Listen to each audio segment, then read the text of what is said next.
Jazz musicians study their musicians. Even if you didn't go to school, you can't play an instrument without studying it. That's what we call masterclasses. That helps them. So we started Dickinson Park. That's how it started, Jazz by the River. And you remember it became quite huge. While everybody was telling me, some other promoters, Peter, you're wasting your time, jazz. Who will play jazz? But then quickly Jazz by the River was followed by Jazz in the Park in Maritile Park. I still had strength then.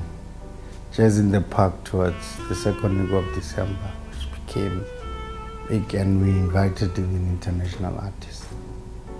And then, he got a job at the State Theatre as a CEO.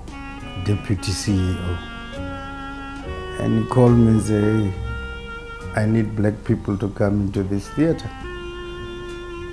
People don't come here, it's only white people coming through.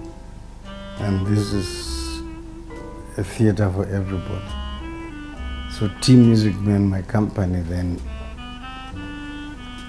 moved. We even had an office there. We still had our office, but we had an office at the State Theatre, and that's how the joy of jazz started. From way back, I had my own experience and my own gut feel. That's what promoters should have. But you need the support of the radio people who present music, the library guys who knows. And you go to the jazz clubs, and you try and see a cross-section of the people that will influence your decision into the different artists, which we still do tonight. I'm sure my people will like it. But if you listen to the record and say, hey, he plays well, other artists come play well on the record, because they're in the studio. Studio is not performance. It's a vocal performance. So when you get onto that stage with 10,000 people looking at you, others get butterflies and perform and don't perform well. So I used to go at other festivals, you'll see just one maybe supposedly jazz artist. And from there it's everybody. Everybody. And maybe I'm to blame for that, because when I started my festivals during those days, they became so popular, so people started going to jazz festivals. So people started doing jazz festivals, not to say that jazz festivals, but they're just shows where you must put jazz, people will come. And it was true, people came. They love you, but they'll come to the show, but they will listen to their artist, and then they'll go to the Naledi and listen to Dexter Gordon, listen to Jonathan Butler, and they are sold. So that is, I hope that answers your question. But that's how you do it with big festivals like there, where we have 5 stages. We even have a development stage where we bring in up-and-coming artists so that they can develop into the bigger stages in the future, which they've done before.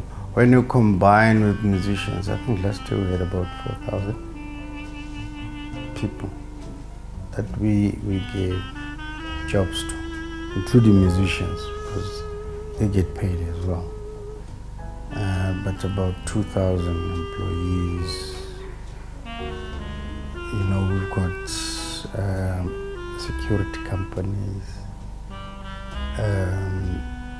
catering companies, we have the sound companies. There's a lot. But the number that I'm telling you is very true.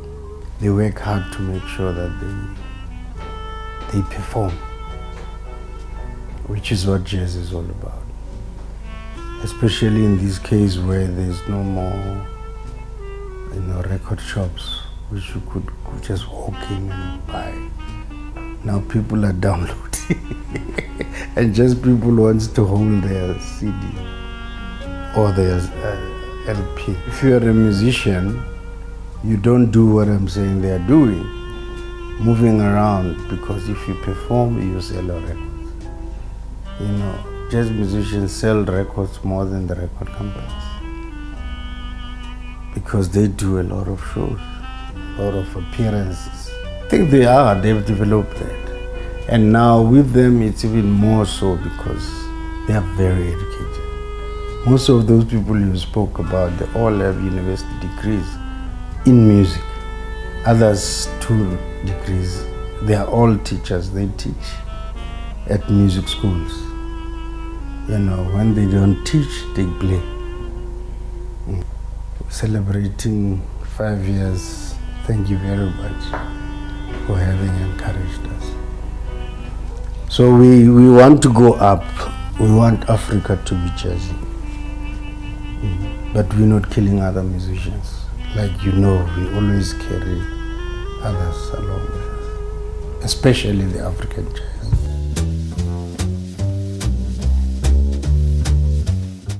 I think it's about time, but the question you're asking me, I'm asked every day of my life.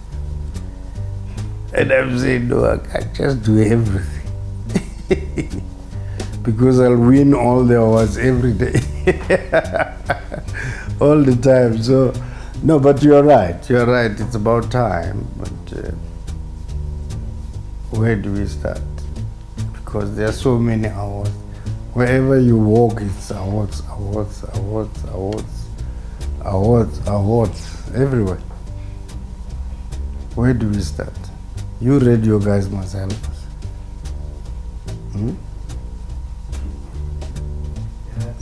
I think we have awards, you don't know. You don't know how many awards have we given out to people? Like for instance, that award we gave it to Brachonas. No, but what we did was actually just appreciate, what people had done into helping to improve jazz.